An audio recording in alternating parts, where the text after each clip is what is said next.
प्यारे विद्यार्थियों, जय हिंद, नमस्कार। आज की वीडियो में हम आपके लिए वार्षिक परीक्षा कक्षा 8 विषय हिंदी का क्वेश्चन पेपर शो करने वाले हैं। ठीक इसी पैटर्न पर आपको आपकी परीक्षा में क्वेश्चन पेपर मिलेगा। ठीक ऐसे ही क्वेश्चंस उसमें भी आपको देखने को मिलेंगे, यही पैटर्न रहेगा। तो आज की वीडियो बहुत ही इम्पोर्टेंट होने वाली है, वीडियो को ज़रा भी मिस ना करें। आपको एक एक प्रश्न को अच्छी तरीके से रट लेना है। तो यहाँ पे देख पाएंगे, सबसे पहले रोल नंबर डाल लेना है ताकि आपका पेपर जो है वो बदले ना, और रोल नंबर आपको डालना अवश्य होता है। पेपर कोड NM01 है। वार्षिक परीक्षा कक्षा 8 विषय हिंदी का यह क्वेश्चन पेपर है। पूर्णांक 100 का है। समय 2 घंटा 30 मिनट दिया गया है और नोट दिया गया कि सभी प्रश्न हल करना अनिवार्य है। आपको सारे प्रश्नों के जवाब देने हैं। पहला प्रश्न दिया गया है कि निम्नलिखित गद्यांशों में से किसी एक गद्यांश का संदर्भ सहित व्याख्या कीजिए। 8 नंबर का है। तो 2 दिए गए हैं, देख पाएंगे। यहाँ पर लिखा है, श्यामू पतंग के लिए बहुत उत्कंठित था। वह अपनी इच्छा को किसी तरह न रोक सका। एक जगह खूंटी पर विश्वेश्वर का कोट टंगा था। इधर उधर देख कर उसके पास स्टूल सरका कर रखा। ऊपर चढ़कर कोट की जेबें टटोली। तो इस प्रकार से किस पाठ से आया है, इसका क्या कहने का तात्पर्य है, ये सब आपको संदर्भ, प्रसंग और व्याख्या इसकी लिखनी है।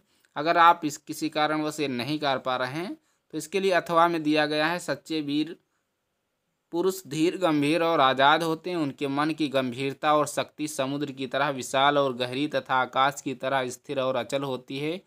परंतु जब ये शेर गरजते हैं तब सदियों तक उनकी दहाड़ सुनाई देती है और अन्य सब आवाज़ें बंद हो जाती हैं। तो ये किस पाठ से है, इसके लेखक कौन है, संदर्भ, प्रसंग, व्याख्या आपको इसकी भी कर लेनी है। 2 में से एक की सिर्फ आपको करनी है। इसके बाद क्वेश्चन नंबर 2 है कि निम्नलिखित पद्यांशों में से किसी एक का संदर्भ सहित व्याख्या कीजिए। तो अभी तक गद्यांश था, अब ये है पद्यांश। ये भी 8 नंबर का है। लिखा है, कनक कनकते सौगुनी मादकता अधिकाय, ऊह खाए बौराय जग ईह पाए बौराय। तो ये किस पाठ से आया है, इसके लेखक कौन है और क्या कवि कह रहा है, इसमें ये बताना है। अथवा में दिया गया है कि या लकुटी और कमरिया पर राज तिहुपुर को तज डारो, 8 सिद्धि 9 निधि को सुख नंद की गाय विसारो। तो ये आपको 2 में से एक इसमें भी आपको करना है। इसके बाद आपका क्वेश्चन नंबर 3 है कि निम्नलिखित में से किन्हीं 5 प्रश्नों के उत्तर आपको देने हैं। 10 नंबर आपको मिल जाएंगे। प्रत्येक प्रश्न 2 नंबर का है। तो यहाँ पर देख पाएंगे 6 प्रश्न दिए गए हैं, का से लेकर के 4 तक। सिर्फ आपको 5 करने हैं, एक आप कोई भी छोड़ सकते हैं। जैसे का लिखा है, श्यामू ने भोला के सामने कौन सा रहस्य खोला। खा है, सच्चे वीर पुरुष में कौन कौन से गुण होते हैं। गा है, बच्चे और पेड़ संसार को हरा भरा किस प्रकार रखते हैं। और घा है, शारदा सुब्रमण्यम को वीर जननी का पुरस्कार क्यों मिला। और अंगा है कि कवि ने नदी कूप सर बावड़ी को किस स्थिति में सागर के समान माना है। चाहे ग्रह स्वामी को अंत में जुलिया पर गुस्सा क्यों आया और उसने जुलिया को क्या समझाया। तो टोटल 6 प्रश्न दिए गए हैं। 6 में से सिर्फ आपको 5 करने हैं। आपको जो अच्छी तरीके से आते हैं वो कीजिए। क्वेश्चन नंबर 4 है कि संस्कृत का हिंदी में अनुवाद कीजिए। ये संस्कृत में लिखा है, इसको आपको हिंदी में अनुवाद कर लेना है। अच्छी तरीके से आपको पढ़ करके अनुवाद कर लेना है। आपको 8 नंबर इसके लिए मिल जाएंगे। इसके बाद क्वेश्चन नंबर 5 है कि अपनी पाठ्य पुस्तक से याद किया हुआ कोई एक श्लोक लिखिए। 6 नंबर का है। और क्वेश्चन नंबर 6 है कि महान व्यक्तित्व पाठ्य पुस्तक से पढ़े हुए किसी एक पाठ का सारांश आपको लिखना है। ये 10 नंबर का है। क्वेश्चन नंबर 7 है, नदी अथवा धेनु में से किसी एक शब्द का रूप प्रथमा और द्वितीय विभक्ति के तीनों वचनों में लिखिए। ये लिखना है। 6 नंबर इसके लिए आपको मिल जाएंगे। इसके बाद क्वेश्चन नंबर 8 है, दृश्य या पश्य, देखना अथवा देखना या स्था, तिष्ठ, ठहरना धातु का लट लकार वर्तमान काल में तीनों पुरुष व वचनों में लिखिए। लिख देना है, आपको 6 नंबर मिलेंगे।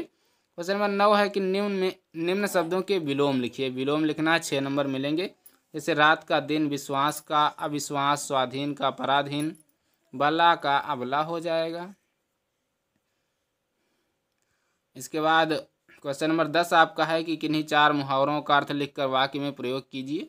8 नंबर का है। यहाँ पर देख पाएंगे टोटल 6 मुहावरे दिए गए हैं। 6 में से सिर्फ आपको 4 ही करने हैं।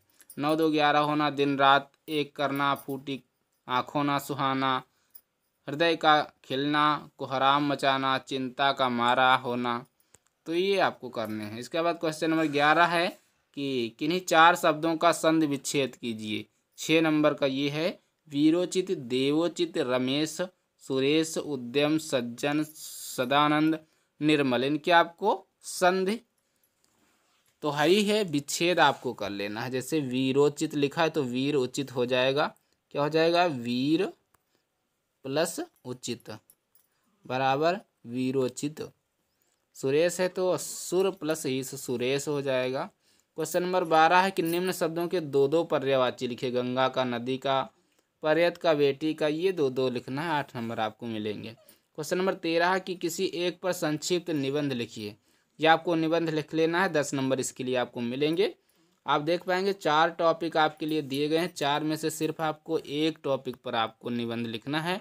चाहे कोई सामाजिक त्यौहार का वर्णन पर लिखिए, महामारी कोरोना से बचाव के उपाय पर लिखिए, छात्र जीवन में अनुशासन, कोई राष्ट्रीय पर्व, ये आपको लिखना है। तो ये था आपका कक्षा 8 हिंदी का क्वेश्चन पेपर। आई होप आपको वीडियो बहुत पसंद आया होगा। वीडियो पसंद आया तो वीडियो को लाइक करें, चैनल को सब्सक्राइब करें और अपने दोस्तों के साथ इस वीडियो को शेयर करें। मिलते हैं अगले वीडियो में कुछ नए क्वेश्चन पेपर के साथ। तब तक के लिए जय हिंद, नमस्कार।